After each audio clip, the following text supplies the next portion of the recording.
ఈ మధ్యకాలంలో దైవజనులు శాలేమన్న గారు మల్లెపూల గురించి చెప్పింది మనం విన్నాం. అయితే కొంతమంది అక్కలు, పెద్దక్కలు పార్వతి, ప్రియా చౌదరి, యమునా పాఠక్ వీళ్ళు ఇంట్లో కూర్చొని తిన్నది అరక్క శాలేమన్న గారు చెప్పిన దాంట్లో వాళ్ళకి ఏమర్థమైందో నోరు పారేసుకుంటున్నారు. మరి వాళ్ళు ఆ మెసేజ్ని తాగిన మత్తులో విన్నట్టున్నారు.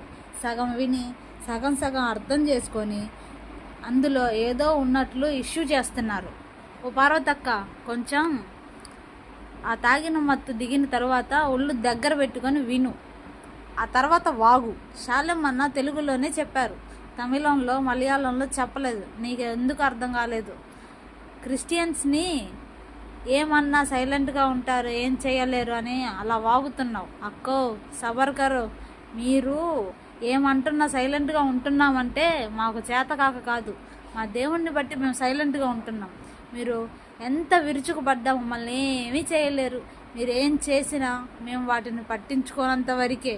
మేము గనక దేవుని ప్రేమను చూపించడం పక్కన పెడితే అక్కవు అడ్రస్ లేకుండా పోతావు. నా దేవుడు జోక్యం చేసుకున్నాడు అంటే ఇంకా నీ చాప్టర్ క్లోజ్. ఇప్పుడే తెలుసుకొని మార్చుకుంటే దేవుని ఉగ్రత నుంచి తప్పించబడతావు. లేకపోతే తల దాచుకోవడానికి కూడా అడ్రస్ ఉండదు నీకు. జాగ్రత్త. ఎవరినైనా ఏదైనా అనేటప్పుడు నోరు ఒళ్ళు అదుపులో పెట్టుకొని మాట్లాడాలి. ఇదేనా మీ సనాతన ధర్మం మీకు నేర్పించింది? ఇదేనా మీ గ్రంథం నీకు మాట్లాడమని చెప్పింది? ఇది కొంచెమే, ఇది ప్రారంభం మాత్రమే. శాలేమన్నను ఏమన్నా ఒక్కడేలే, ఏం చేయలేదులే అని అనుకుంటున్నావేమో.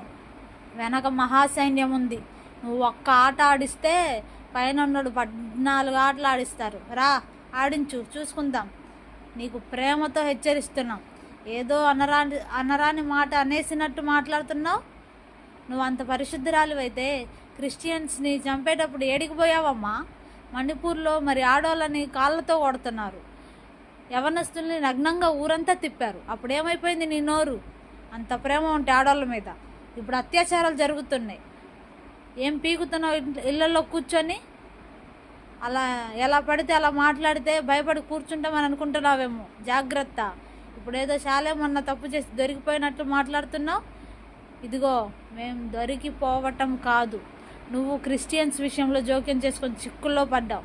సరి చేసుకోలేని తప్పు చేసావు పార్వతి. నువ్వు ఇప్పుడు మార్చుకొని పశ్చాత్తాపడితే నా దేవుడు నిన్ను క్షమించడానికి సిద్ధ మనస్సు కలిగి ఉన్నాడు. దేవుని ఉగ్రత రాకముందే దేవుణ్ణి క్షమించమని అడుగు. ఇప్పటి వరకు బైబిల్ని దూషించారు, నా దేవుణ్ణి దూషించారు, చర్చీలను కూల్చేశారు. ఇదంతా సైలెంట్గా ఉన్నామంటే చేతకాక కాదు. మీరు ఎప్పటికైనా తెలుసుకొని మారతారు అని మేము ఇలా ఉన్నాం. మాకు రాదా మీలా మాట్లాడటం? కానీ ఎందుకు సైలెంట్గా ఉంటున్నామో కొంచెం మైండ్ దగ్గర పెట్టుకుని ఆలోచించు. మొరగడానికి తప్ప ఏమి చేయాలని, ఏమి పీకోలేని ఆ డిచ్కి బాబా గాడు, కరుణాకర్ సుగురా గాడు, లలిత్ కుమార్ గాడు ఈ సునకాలు చెప్పే మాటలు వింటూ సత్యం తెలుసుకోకుండా రెచ్చిపోతున్న సమాజమా? దేవుని ఉగ్రత వారి మీదనే కాక మీ మీద కూడా వచ్చేలా మాట్లాడకుండా సత్యం తెలుసుకొని ముందే మార్చుకోండి. మంచిది, ముందే మార్చుకుంటే మంచిది అని ప్రేమతో హెచ్చరిస్తున్నాం. జర జాగ్రత్త సుమి.